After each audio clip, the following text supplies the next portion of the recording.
Welcome to the Conversations That Matter podcast. My name is John Harris. If you look behind me, you'll notice that these are not the surroundings that I'm usually in when I do a recording.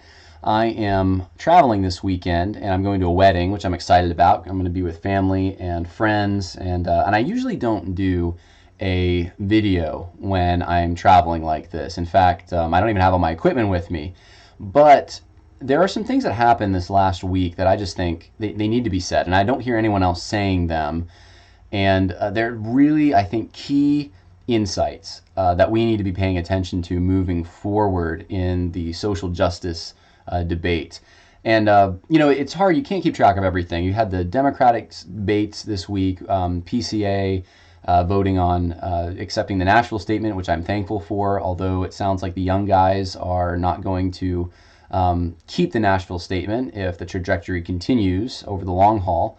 I've had so many conversations at the upper levels of the SBC this week. 10% I can't even talk about. They're just, it's just that much information, not because I can't talk about them, just because there's just post Resolution 9 SBC is an interesting organization. And I'm going to get into a little bit of that in this. But there's some really key things that we can't miss. So I trust it'll be very helpful to you. I want to start off with some encouragement, though. I've been thinking about this. 1 Kings chapter 19, verse 18. This is when Elijah has defeated the prophets of Baal, and he's afraid that no one is with him. No one sees things the way he sees them, and the Lord says, "Yet I will leave 7,000 in Israel, all the knees that have not bowed to Baal, and every mouth that has not kissed him." And without getting into the details of the story, the application that I pull out of that just the encouragement is that, we know that the Lord protects His church, and I don't know what the purpose of this whole social justice movement is, but we can tell that the lens is becoming more clear and it's less foggy. Lines are being drawn. And we're starting to see people line up on either one side or the other. And maybe the Lord's using this to purify His church. But don't feel alone in this. That's why we created the Enemies Within launch team group on Facebook. And hopefully you're getting this at your local church. But talk to people who see the problem, who see that, okay, this is another religion coming in, this neo-Marxist stuff. This isn't Christianity. It can't be wedded to Christianity. Be around some of those people, because if you don't, you just start getting depressed. And you'll think, every organization is just adopting this at lightning speed. And yeah, that's true. But the Lord will make sure that His true sheep hear His voice, and His church will not be compromised. And there are some people out there, compromisers, I think, that are going to have to make some decisions here really soon.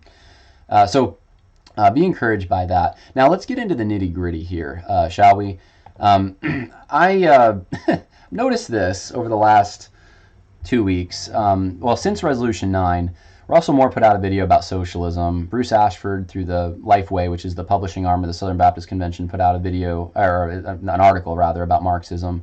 The Intersect Project at Southeastern put out something critical of socialist Cuba.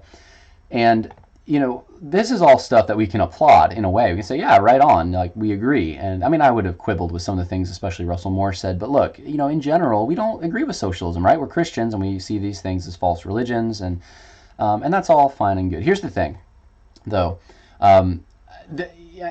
Post-Resolution 9 SBC does not want to make it look like they are Marxists, and they're tired of being called that, some of the key players. And I don't know if other outlets in the SBC have put things like this out, but it doesn't seem like a coincidence that it's right after that, the passage of that all of a sudden, hey, just to make sure, guys, that we're against Marxism. The thing is, Marxism 1.0, which is what these guys are critiquing, is much different than Marxism 2.0. Marxism 1.0 is the Soviet-style Marxism. It's modernist Marxism. It's materialistic Marxism. It's class warfare Marxism. Marxism 2.0 is not that. And if you can criticize Marxism 1.0 all day and not make a dent in criticizing what's actually being imported into Southern Baptist seminaries. And so I'm going to talk about this, and I think this is really, really key. So I'm sure it'll be helpful to you. Here's an example of what I'm talking about. This is Bruce Ashford from his article in Lifeway. He's talking about Karl Marx. He's talking about class struggle. Says Marx's system, material equality is elevated to the level of God. He's right about that. We agree. And I was on the phone actually this week. One of the conversations of many that I've had was with Danny Aiken, president of this seminary, and you know, Bruce Ashford is the provost there, and I tried to warn Danny Aiken. I said, look, this is what's happening at your seminary. Look at the books in your library right now. There's nothing contradicting what they're saying. You don't have any books that are conservative. You have a bunch of neo-Marxist books. Some of them even, I mean, they're just bad, and I'm going to show you them in a minute. How did it get to this point? How did, you know, publicly promoting these books, not just in a library. We would expect bad books to be in any library, but for educational purposes. But these are actually being promoted on the display shelf. First thing you see when you walk in to the books area, and there's nothing critiquing any of them. It's all intersectionality, it's feminism, it's critical race theory, and you don't have any books by Thomas Sowell, for instance. There's nothing against that narrative. So you're saying to future pastors, hey, you know, drink deeply from the well of neo-Marxism, and we're not going to give you the tools to fight it. I mean, that's the message that's coming across. And so I warned him about this. And one of the things he said to me is like, well, haven't you seen Bruce Ashford's article about Marxism? I said, yeah, I mean, he said stuff when I was there about it, but this is Marxism 1.0, and I pointed this out. Soviet-style modernist Marxism is not the same. And so I don't know if this is, I don't know what the motives are. I mean, it could be trying to, I mean, it could be deceptive that, hey, we're doing this stuff and we don't want people to critique us anymore, so we're going to just say that we're against Marxism and show you, and it's a deception tool. Or it could just be ignorance. They don't know the difference between neo-Marxism and Marxism, which is frightening if PhD professors who teach this don't know the difference. But that's what's going on. And so I want to show you some of the things going on. This is from Southeastern, and this is their library. These pictures that I'm going to show you were taken a week ago today. And Dr. Aiken, to his credit, said he would look into this. And I'm going to show you what they say, and then I'm going to show you what this means.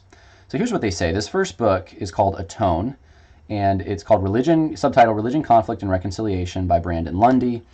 It's about religion as a driver of peaceful social change. It's compiled by Lundy, who's a professor of anthropology at Kennesaw State University, and then two others who are also workers there, one of history, professor of history, and one of the director of School of Conflict Management. So this is not a Christian book, right? Which is okay. You can have books that aren't Christian. I'm not saying you have to have, but this is not coming. This is coming from the world, all right? Now, here's one of the excerpts. This is from an article by a man named Galtung, and the chapter is chapter 16, A Pope, a Patriarch, a Spiritual Revolution. And here's what he says. This is in this book, being promoted for pastors to read at Southeastern Baptist Theological Seminary. Pope Francis, at the U.S. border on rich countries to open their gates to the poor, invoking the biblical story of Nineveh and God's messenger, Jonah, to wake up a people intoxicated with itself. The king listened, and Nineveh was saved. John Paul II broke down the west-east Iron Curtain, while Francis' walls are between the north and south of the world. But what is this positive economic message? In the Argentinian tradition, neither capitalist nor Marxist, private ownership of goods is justified by the need to protect and increase them, so that they can better serve the common good. For that reason, solidarity must be lived as the decision to restore to the poor what belongs to them. I'm going to stop right there for a moment and explain something to you. This is liberation theology. That's what the Argentinian tradition is. And he says, well, it's neither capitalist nor Marxist. I mean, that's what John Paul is saying. It's neither one. We're doing this middle road thing, and private ownership of goods is justified, you know. You know, we got to serve the common good here, and so here's an interesting thing. I'm going to get into the other books, but I wanted to start here to just kind of lay a foundation and show you this is what's being said. How does this connect with Marxism? He just said it's not Marxism. John Paul's not advocating Marxism. Well, actually, he is. It's a neo-Marxism. It's liberation theology. It's critical theory. It's from that family.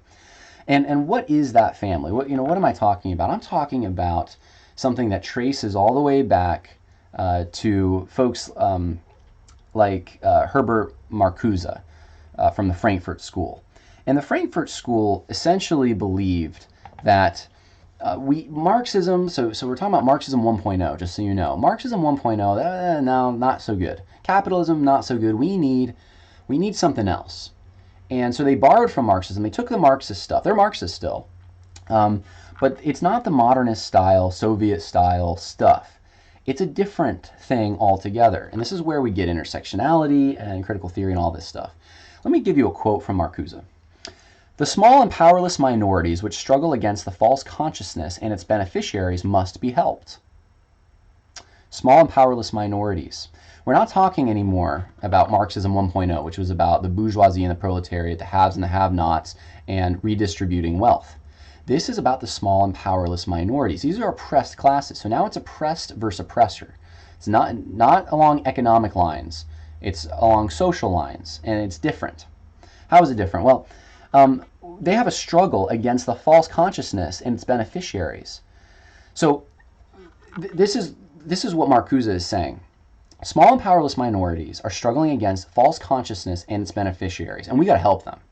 They must be helped, is what Marcuse says. It's no longer about materialism. You can critique materialism all day you want. Bruce Ashford can say materialism is a false god. Yeah, it is. This isn't about materialism. This is about the beneficiaries of a false consciousness. Now, what kind of false consciousness? I mean, this is conceptual, right? Well, their continued existence is more important than the preservation of abused rights and liberties, which grant constitutional powers to those who oppress these minorities. Constitutional powers. This is about a legal system. I've read other critical theorists who say this is also about a system of thought, even the laws of logic. This is about the way history is done, the way even religion is done. All of this stuff must be decentered from the oppressed culture. And we must help those who are not being benefited from this culture. So this means, let's take history for an example. The majority culture, the white men Christians, have been telling their story for far too long. So we need to do history by telling the story of the aggrieved social classes. Now, it doesn't matter if it's accurate or not. Truth doesn't matter. That's why this is postmodern. This is modernist. This is not modernist Marxism. This is postmodernist Marxism.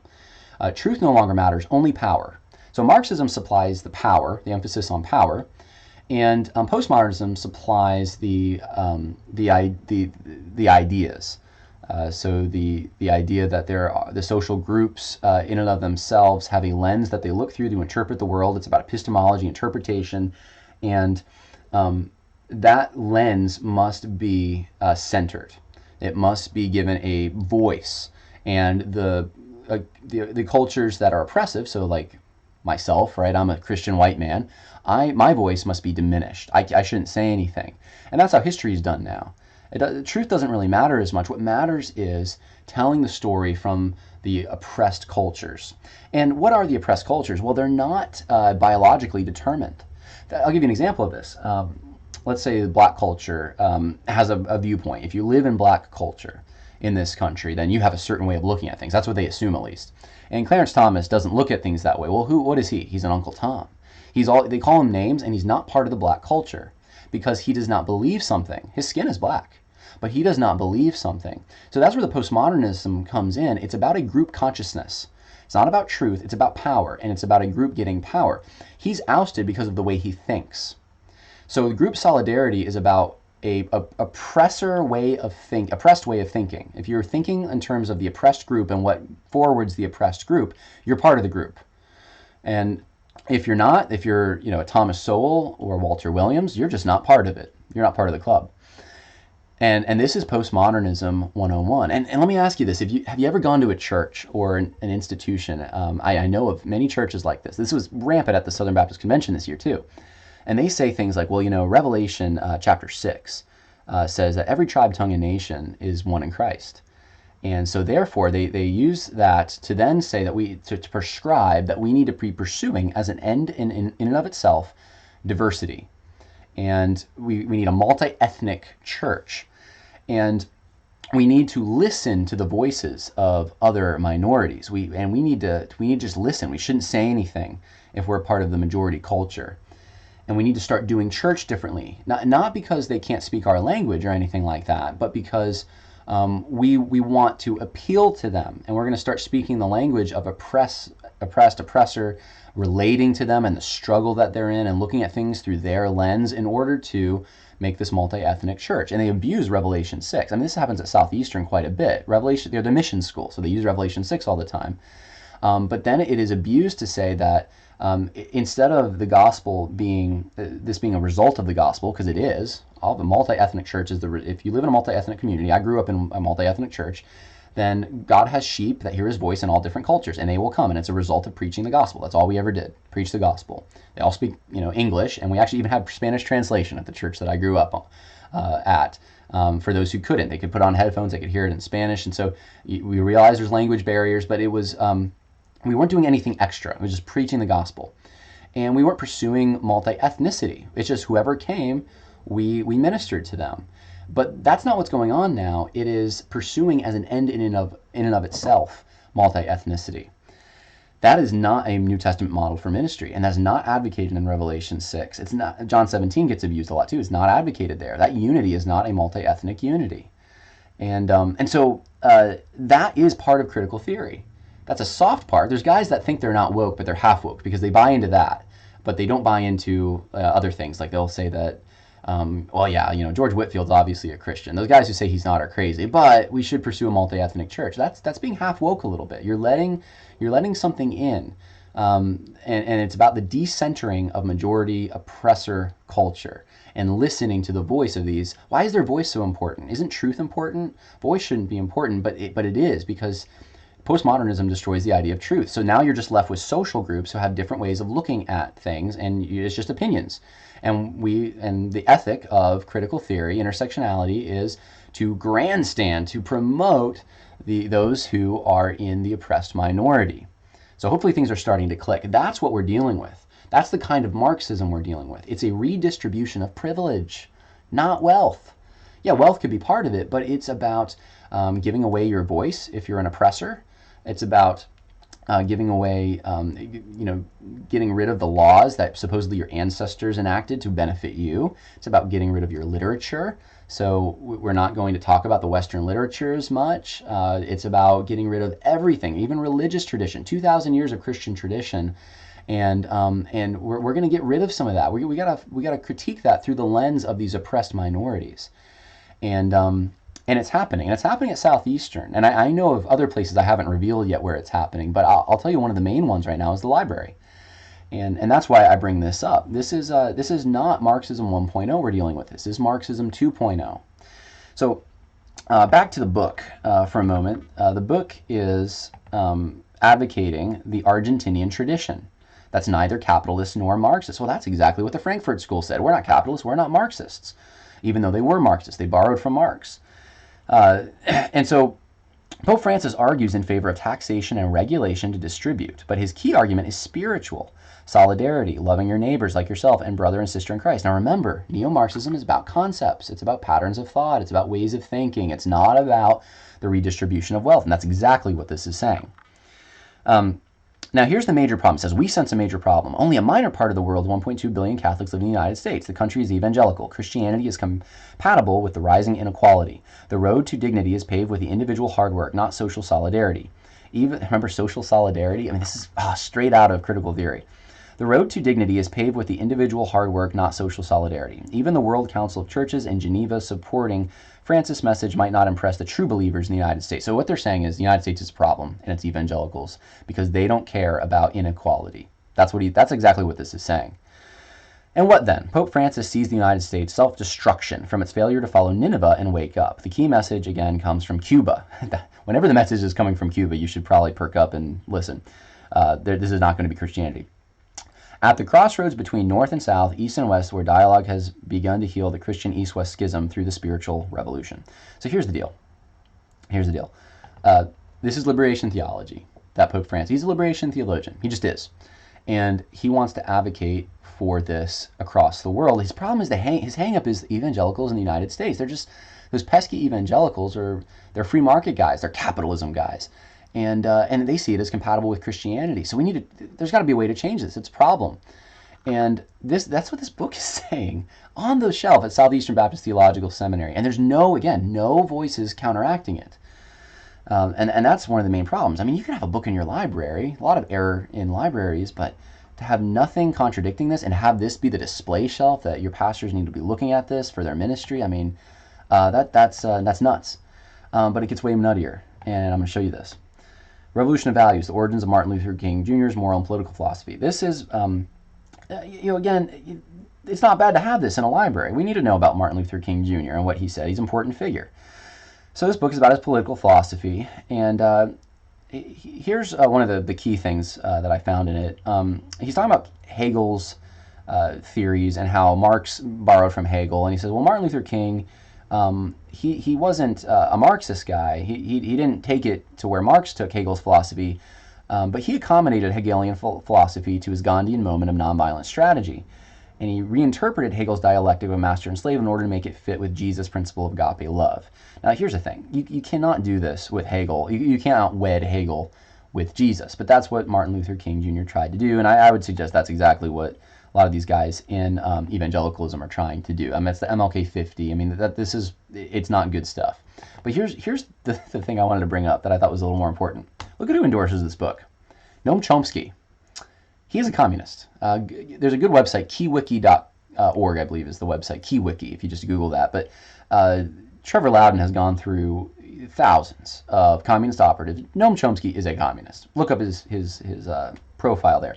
Nadar Hashemi also loves this book, another communist. And I'll show you. Here's the keywiki entries.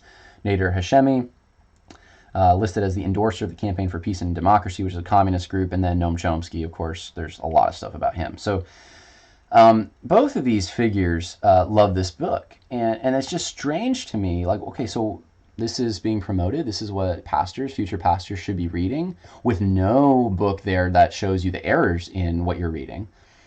That's a problem, but it gets worse. It gets worse.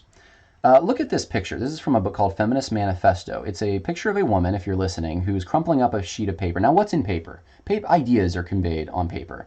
She's crumpling up these ideas, and in the background you can see people with flags, and it's a mob. They're raising their fists. Feminist Manifesto, here's the Amazon synopsis.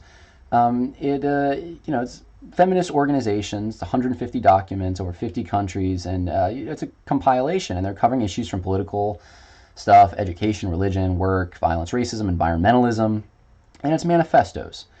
And it expands and involves our understanding of feminism through self-described agendas of women from every ethnic group, religion, region in the world. And I'm starting to suspect, well, maybe there's some intersectionality going on here. Well, it turns out that's exactly what's going on. The author is the chair of Women's and Gender Studies at St. Louis University. Since when did Southern Baptists start listening to Women's and Gender Studies Department chairs? Here's the quote, though. She's talking about, I'm going to skip through some of this. You can read it if you want to screenshot it, but here's the key thing. She says, further, an intersectional understanding of the different effects of domination on various populations is apparent across the globe. The only limit, as the Revolutionary Association of the Women of Afghanistan cautions, is that we should never make ceasefires or deal with this that faction of fundamentalists. And so I kind of jumped in there in the middle. I have the full quote here, but she's talking about feminists who are Vietnamese and Puerto Rican and different feminists, and then she invokes an intersectional understanding. This is in a book on the shelf displayed, and there's a picture of it displayed for future pastors in the Southern Baptist Convention, with nothing counteracting it. Here's another one, Women Sass and Talkback, Social Injustice, Intersectionality, and Biblical Interpretation. I mean, this is a giveaway. And on the cover you have women of different ethnicities who have bullhorns and signs, and they're at protests. And it says intersectionality in the title. Now listen to this. This is at least a Christian author, right? But she's professor of New Testament, this individual is a professor of New Testament at Ashland Theological Seminary. So now we're importing what the Methodists think. And you can see there that Valerie Bridgman and another professor there endorsed this book. And Valerie, who's a professor at a Methodist theological school, says if you're a pastor or educator in a local congregation, it will serve you just as well. And then this other professor, Bruton, says Smith demonstrates the practical value of intersectionality, post-colonial, and other critical theories. Not just system, tools of analysis, right? Just that's all they are. Well, here's the synopsis. Systematic or structural oppression and injustice, police profiling, and brutality, oppressive pedagogy, and gendered violence are placed in dialogue with sacred contexts. This book provides fresh intersectional readings of sacred contexts that are accessible to both scholars and non-scholars. Womanist Sass and Talkback is for readers interested in critical interpretations of sacred contexts and in propagating the justice and love of God while engaging those contexts. That is straight up critical theory, guys. It's critical race theory. It's critical. It's feminism. It's critical theory. I don't know what else to say. There's neo-marxism right here. All the language is there. This is oppressor oppress. This is oppressive pedagogy. I mean, again, guys, I can't emphasize this enough. It's not about Marxism 1.0 and the redistribution of wealth. This is a little part of it, but you can critique that all day long. You're not coming close to critiquing what we're actually dealing with and what's being imported, in this case, at Southeastern Baptist Theological Seminary. And I told Danny Aiken about this stuff, by the way, in a phone call, and he said he'd check into it. But here's the deal. How did it get here in the first place? This is public. He didn't seem to know when I was on the phone with him that these books were there, and he said he'd check into it. No one's alerted him to this. There's no concern. The guys running the library there are just, this is what they think they ought to promote. How did they get into the positions they're in? And again, when I was there over a year ago, this was the kind of stuff that was on the bookshelf even then. It's still there. And there were some thoughts earlier this week because the Kingdom Diversity website, I guess, I don't know what's going on there, if they're transitioning articles over to a new web host or whatever, but like 90% of the articles are gone. And some of these articles, I had put in others helped me, but put in a document that talked about the acceptance of critical theory at Southeastern. And all of a sudden, boom, the website's down, a lot of that evidence is gone. And I'm not questioning motives because I don't know, but the hope was that, well, maybe they're turning over a new leaf. Since Resolution 9, they don't want to be part of this anymore. Well, this is what's in their library. These pictures were taken a week ago, and hopefully they're down now. I don't know, but it's not enough to take these books down. It's not enough, and I'll tell you why when I'm done talking about all this. Let's keep going though for a moment. So this is the book. Here's some of the stuff in the book. This is shocking. The dichotomies of beautiful, ugly women and good, bad women and virtuous or chaste, promiscuous women must be challenged as a bankrupt system for classifying women. Now, again, this is what I told you before. This neo-Marxist stuff is about ideas, patterns of thought, ways of behavior. It is not about wealth redistribution. They're trying to rip down these systems of thought. So if you classify a woman as either, let's say, virtuous or promiscuous, that is wrong. So you can't label someone promiscuous anymore. Just can't do it. That's a biblical label. So you're ripping down now the hierarchy, or not hierarchy, but language that's in the Bible. And then they use Jesus here. From Mark 7, where the Syrophoenician woman, he says, should I give my food to the dogs? Aren't they for the children? And they say, Jesus, this is a quote, Jesus responded to her in a way that betrayed his Jewish male bias. Now let me ask you something very, very, very straight up.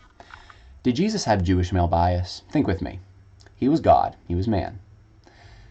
Does God have Jewish male bias? This is critical theory. There's no two ways about it. There's no way around this, and it will fundamentally destroy the idea that Jesus was God. It erodes the deity of Jesus, because Jesus is now trapped in a lens of Jewish male privilege, and he can't get outside of it. He was blinded by it. Somehow there's something Jesus didn't know because he's limited by this. God's not limited by those things. And I would like to suggest that objectivity exists. We can arrive at truth no matter what kind of culture we grew up in. That's kind of the point. That just destroys Scripture if you think you need some lens to look at it through. But this destroys the deity of Christ. So you have a book on the shelf there that is using critical theory to destroy the deity of Christ. So that's a problem. Now it goes on and says, in Jesus' reasoning, to give the bread to the dogs requires taking it from the children, and blah, blah, blah. And because it says, in other words, this is what Jesus is saying, all lives matter. And then the author goes on to talk about how actually that's the slogan, all lives matter, is dismissal of the impact of racism on people of color. And so we should use Black Lives Matter. We shouldn't use the phrase all lives matter. So she's accusing Jesus of doing something she thinks is wrong, which is basically saying all lives matter. Wow, guys, this is where this is going. Can you not see that has complete you cannot use that passage to forward that narrative. It is not exegetical interpretation, and it's fundamentally opposed to the God that we love. It's denying his deity in this case. And so you think these can be used as tools? This is what happens when they're used as tools, guys. There is no neutrality here. If the Lord God be God, serve him. But if it be humanist wisdom, then serve that. But you got to choose. So let's keep going here, because that's not the only book. There were more than just that. There was this book, To Whom Belongs the Land? Leviticus 25 in an African liberationist reading. Oh boy. Now here, this is key, guys. This is what destroys the hermeneutics. If reread, okay, so the main question of the book, which focuses on the role of the Old Testament in the South African context, is if reread from an African liberationist perspective in the context of land redistribution and socio-economic justice, there we go, in South Africa, could the Israelite Jubilee legislation, Leviticus 25, offer liberating and empowering possibilities for the poor in South Africa? The exegesis of Leviticus 25, in which the historical critical method is employed, lays the foundation for the contextualization of the issues. Now, here, arising from the exegesis. So here's the deal. Historical critical method is being used. Not grammatical historical method, historical critical method. This is the hermeneutic that is destroying everything. Now, Southeastern does not teach hermeneutics anymore as a requirement for an MDiv. They have classes in hermeneutics, and I've heard some things about those classes. Let's just say there's some hermeneutics professors who believe in this approach. And at the very least, though, you can see here's the proof that it's at the library. It is, me saying that there's professors who believe in that's from students who have, multiple students who have told me what's going on in some classrooms. But actual hard evidence that you can sink your teeth in, it's right here. This is a book at Southeastern. It's display shelf, and there's nothing opposing it. No books that would teach you that that's wrong. It's a historical, critical approach. So if you happen to take, as an elective, let's say in your MDiv, you happen to want to take hermeneutics because it's not required, you may get that perspective. And you're certainly going to get it from the library if you pick up that book. That's dangerous stuff right there. Now, moving on. Furthermore, within the African liberationist framework, South African context serves as a lens to interpret Leviticus 25. That's the deal, guys. That's the main point. This is what I've told you from the beginning. It's all about the lens of interpretation. You interpret according to the social group you're in. And this stuff can't unite anyone. Once intersectionality gets applied to it, the single homosexual left-handed introvert Asian woman can't relate to the single left-handed introverted Asian man. Because they're two different genders, and society's oppressing them in different ways, and they need different representation to help them, get equality in the society that they're at. There's no way of unifying around any of this. Only the gospel can unify. This stuff, there's other worldly things that I guess you could unify people around, but this isn't even that. You can't unify at all. And this is what's being imported, and it'll be fundamentally destructive to the church. There's no two bones about it, no two ways about it. So Leviticus 25 can contribute positively to the redress of inequality and consequently to poverty alleviation. That's what the book says. Here's another picture of some stuff on the shelf. We got a book called Diakonia in Gender Perspective, which is oh boy, here, the academic context of this publication is thus not gender studies per se, but an interdisciplinary approach where diaconal, there we go, theory is deepened through the lenses of gender perspective. So those lenses of gender perspective again, you can see. Here's a book called One in Christ, which is on the shelf there, and it's by David Ireland, and he's a pastor of a multiracial megachurch in New Jersey and a diversity consultant for the MBA. And so here's the interesting thing. He uses the Great Commission. So the Great Commission is, about proclaiming gospel to the nations, and so basically you gotta pursue that multi-ethnic church. And this is those who don't buy into the stuff I just showed you. A lot of them buy into this. This is kind of like in the water at places like Southeastern, that we just got to pursue this multi-ethnicity. And here's where this leads. This is in the book. He talks about Peter and before the Jerusalem Council, how he was eating with the Jews and forsaking the Gentiles. And it says the mindless choice of Peter had its repercussions. The mindless choice of Peter. And then he quotes Galatians 2, and this is what he says. Apparently, at the juncture in history, Peter's multicultural footing and commitment were weak. Was that the problem at the Jerusalem Council, guys? Was the problem that Peter had his multicultural footing and commitment? It's a Judaizer heresy. It's a theological issue. But it's being packaged as it is not a theological issue, but as a cultural issue. This is critical theory, guys. The Antioch church became a multicultural expression of the body of Christ because a number of the believers showed courage in crossing cultures. Wow, this is a complete misreading of that entire deal. So that's where we are. And here's Walter Rauschenbusch, again, father of the social gospel, being promoted there. And I want to bring this kind of to a cap here. The concern is that we who see this for what it is, and I told Dr. Aiken this, we aren't satisfied until we see that these horribly anti-biblical perspectives that are acid on core doctrines of the Christian faith are opposed.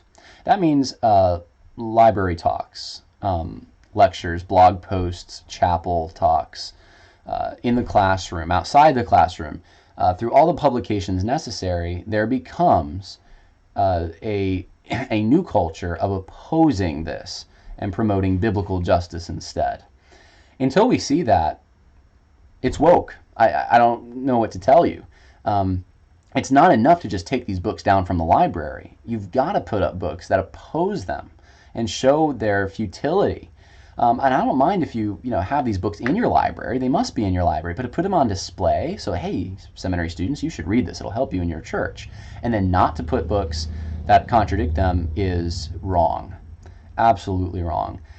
And so it's not enough to take the blogs down off the website. It's not enough to take the books down. Unless this stuff is actively opposed, it will make its way in because it's in Bigiva. It's all over the place. It will seep into your church. And so you must actively oppose it, or else, frankly, your church will be destroyed. And I know churches who have been. So that is a warning. That is a very serious warning. And I'm still encouraged that God is doing a work. I don't know what it is exactly. He's purifying his church. I know he's interested in doing those kinds of things, and lines are being drawn, and I'm happy about that. And his church will go forward, but we need to be vigilant, because even the elect can be deceived, and not forever, for a time. I mean, you can't accept critical theory full. You can't drink from that well and still remain a Christian for too long, because you're going to realize the contradictions, and you're going to have to cast, if you're truly a Christian, you'll cast critical theory away. And we're going to be seeing that, I think, in the coming months and years. We're going to be seeing some people cast it away and other people embrace it, and there will be a line drawn at some point. So one final thing I just got to address real quick. Addison Garner sent me a message. She was the I guess the president of the Young Americans for Liberty at, let's see here, this is Liberty University, and they had a protest. This was a couple months ago. I did a video. I interviewed her on LGBT and Me Too and opposing what Falwell and Donald Trump Jr. had said. And I'll be brief about this. I told her I'd include it, though, so I want to do this. She wrote me a little while ago, maybe it's over a month ago, and I've just been busy, but she said that she saw my blog's coverage of that, and she was disappointed in it because Young Americans for Liberty was not behind the event, and I insinuated that they were. I assumed they were. She says, and that Yerba Mate was not associated with Young Americans for Liberty. They were, I had said that it was interesting. I saw these guys I didn't see any logos on their shirts, and on a very cold day, and I never see this at Liberty, but they're outside by this protest handing out soft drinks. Students are stopping, getting the drink, and then listening to the protest, and I was like, is there some kind of coordination there? And apparently she's saying, no, this is just what they do. It's weird to me. I've never seen that before on a day that cold. Usually you'd think they go inside or something, but okay, I'll just, fine, I'll give her that. That's perfectly reasonable. And I never said that they were necessarily coordinating, but I did say that, hey, this looks suspicious. It looks really suspicious, and it does. But she says every candidate that Young Americans for Liberty has supported is a Republican candidate. They're not involved in LGBT issues. And here's, I want to talk about this just for a moment. Young Americans for Liberty is a libertarian organization, and since that protest, I've asked two people that I know. I'm not going to give away their names because they wouldn't appreciate it, but they are both at major universities. One of them is the advisor for the Young Americans for Liberty group. And I asked him, I said, look, there's some suspicious things that happened at this protest, in my opinion. And I'm not 100% certain. I don't have evidence that's 100% that says Young Americans for Liberty hosted this, but here's or sponsored this or was behind any of it. But here's what I do have.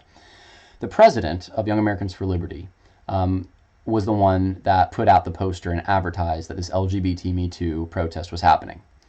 So she's being paid by Young Americans for Liberty, and she's the one that's putting this out there. It doesn't mean that she's doing it in her capacity as a worker for them, but the Young Americans for Liberty website at Liberty University says essentially that Liberty University is not like those secular schools that they promote free speech. Liberty University has issues here, and I was thinking Liberty University, the only issue they have is if you go against their honor code. So if you're promoting free speech that is for affirming homosexuality or something, it's a private university. They have a right to association, and they would say no. That's we're not going to have a club about that.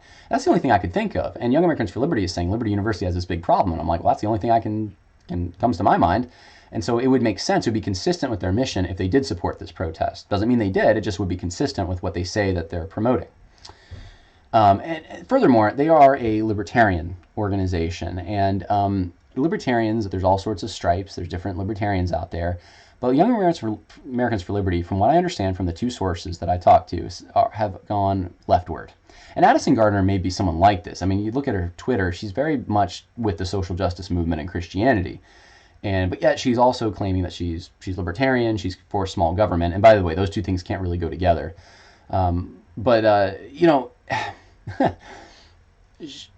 She works for Amash now. And Amash is one of these guys that, let's just put it this way, he is not for traditional marriage. He'd be for gay marriage. So would Addison Gardner. It would be the government gets out of it. Gay marriage is fine. And that's kind of like the libertarian position now. But here's what I'm getting to. The two sources that I talked to said, yeah, absolutely, Young Americans for Liberty is pro-LGBT. Both of them said this. I should say it this way. One of them said, I would not be surprised in the least if Young Americans for Liberty did anything that was pro-LGBT. The other one told me that, yes, in the state of California, one of them was California, one of them was, I'm not going to say what state, but it's in the South, and they were an advisor.